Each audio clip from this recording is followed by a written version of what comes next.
Why some people struggle with emotional availability. Welcome back to the Relationship Podcast. I'm May. Today we're talking about emotional availability. You can enjoy someone's company. You can feel attracted to them. You can even care deeply about them and still not be emotionally available. Emotional availability is not about constant communication. It's not about posting someone publicly. It's not about how charming someone appears in the beginning. It's about emotional presence. It's about the ability to stay open when conversations become vulnerable, to respond instead of retreat, to remain engaged when things feel uncomfortable. And that is where many people struggle. Imagine this. You've been talking to someone for a few months. The chemistry is strong. The conversations are good. You start sharing more personal things, your fears, your hopes, your past. And suddenly, something shifts. They become distant. They take longer to reply. They avoid serious conversations. They say they're busy. That shift often feels personal, but psychologically, it may not be about you at all. Emotional unavailability is often protection. If someone grew up in an environment where emotions were dismissed, criticized, or unsafe, vulnerability can feel threatening. If someone experienced betrayal or abandonment in the past, closeness can activate fear. The nervous system remembers pain. So when intimacy increases, the body signals danger. Pulling away becomes a form of self-preservation. Some people fear losing control. Some fear being dependent. Some fear being seen fully. And so they maintain emotional distance. Not because they don't care, but because they don't yet feel safe enough to stay open. You may notice patterns. They keep conversations light. They change the subject when you talk about commitment. They struggle to express how they feel. They disappear after emotionally intimate moments. It creates instability, and instability creates anxiety. Here's something important. You cannot love someone into emotional maturity. You cannot prove your worth enough to make someone feel safe if they have not done their internal work. What you can do is observe patterns calmly. Ask clear questions.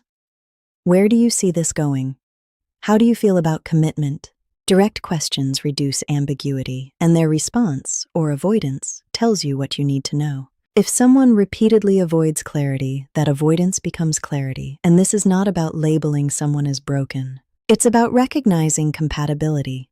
Emotional availability is not optional in a healthy relationship. It is foundational. If someone repeatedly avoids clarity, that avoidance becomes clarity. Emotional availability is not optional in a healthy relationship. It is foundational. Ask yourself, when I express something vulnerable, do they lean in or do they shut down? Do I feel emotionally safe or emotionally uncertain? Attraction can spark connection, but emotional presence sustains it. Clarity begins with awareness, and awareness requires honesty. Are you confused or avoiding what is already clear? It's not about finding someone perfect, but someone present. Mixed signals. Hot one day, distant the next. Future plans mentioned casually, but no concrete steps. Affection followed by silence. Mixed signals feel confusing. But psychologically, they are rarely random. They usually reveal something important. When someone gives mixed signals, what you're witnessing is internal conflict expressed externally. It's the tension between desire and fear, between attention and commitment, between connection and responsibility.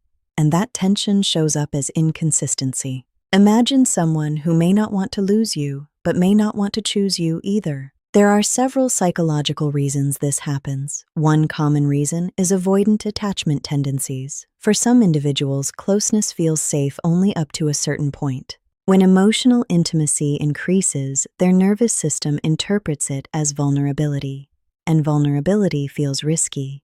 So they create distance, not always intentionally, but instinctively. They may feel overwhelmed by emotional expectations. So instead of saying, I'm feeling pressure, they pull away. Then when distance creates the possibility of losing you, they move closer again. That cycle can repeat for months. Another reason mixed signals happen is validation seeking. Some people enjoy feeling desired. They enjoy the attention. but they aren't ready for responsibility. Another reason mixed signals happen is validation seeking.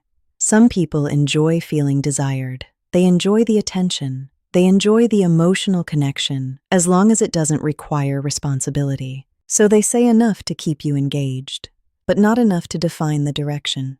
It keeps the connection alive without requiring commitment. There's also option preservation. In modern dating culture, endless options create hesitation. If someone believes something better may appear, they delay choosing fully. Uncertainty keeps doors open, but it keeps you emotionally unsettled. Now here's the part that requires self-reflection.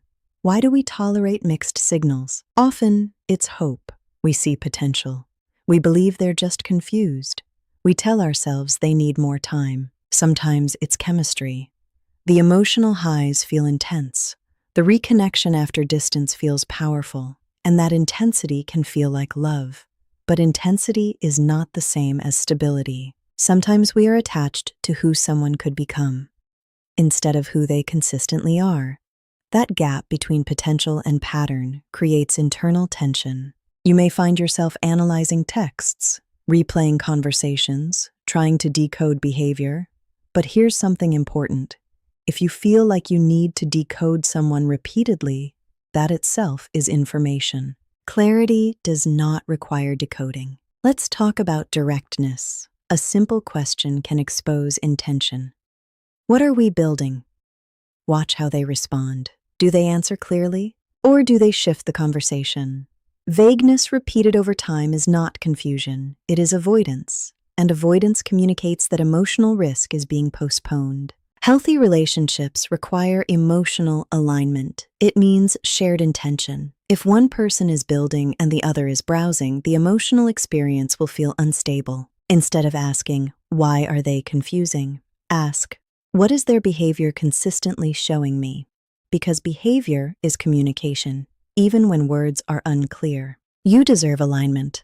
Are you holding on to potential or observing patterns? Sometimes healthy love feels unfamiliar, not dramatic, not overwhelming, not intense. And for some people, that unfamiliar feeling can be mistaken for lack of chemistry. Let's slow this down.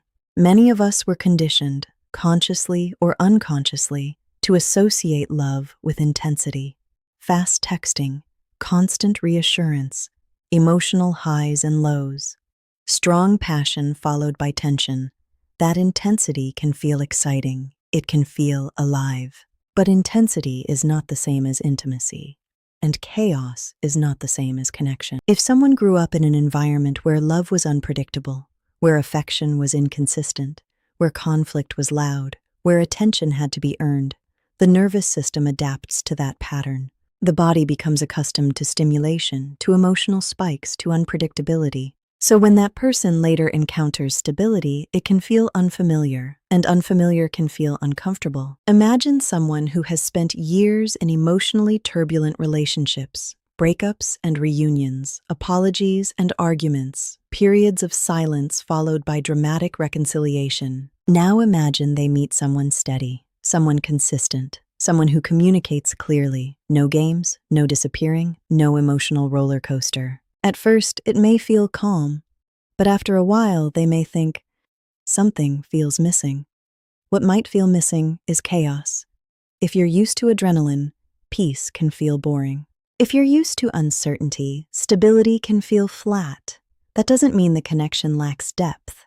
It means your nervous system is recalibrating.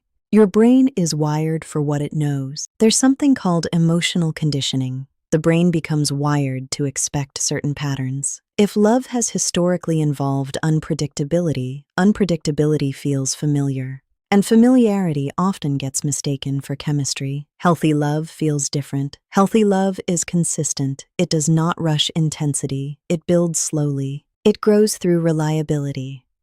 It grows through small, repeated actions, through follow-through, through emotional steadiness. And because it grows gradually, it may not create dramatic emotional spikes. It creates something else, safety. But safety doesn't always feel exciting at first. Butterflies are often anxiety. Overwhelm is often uncertainty. Calm is often security. There is also something called trauma bonding. Trauma bonds form when emotional intensity and stress are paired with connection. The brain associates relief from stress with affection. So the reconciliation after conflict feels powerful. The return after distance feels intoxicating. That emotional roller coaster creates strong attachment. Healthy love doesn't create those spikes. It doesn't require relief because it doesn't create constant tension. So the attachment forms differently. It forms through consistency, through predictability, through shared stability. Let's also consider identity. If you've always been the one who fixes or the one who chases, meeting someone who doesn't require proving can feel disorienting. You don't have to earn it. You just have to receive it. Growth often feels uncomfortable, but not all discomfort is danger. Sometimes discomfort is expansion. It's your nervous system adjusting to something healthier than what you're used to. Ask yourself, does calm feel safe or does it feel boring?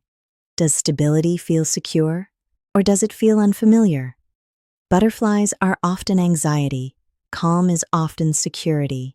There is a difference between lack of chemistry and lack of chaos. Chemistry can exist without instability. Healthy love is not loud. It shows up, it communicates, it repairs, it grows. Consistency builds trust. Trust builds safety. Safety builds intimacy. And intimacy is deeper than intensity. Healthy love may not feel like fireworks. It may feel like peace. I'll leave you with this. If love felt calm, steady, and secure, would you trust it? Or would you look for something louder? That answer may reveal your emotional conditioning. Unfamiliar does not mean wrong. It may mean growth. I'm May, and I'll see you in the next episode.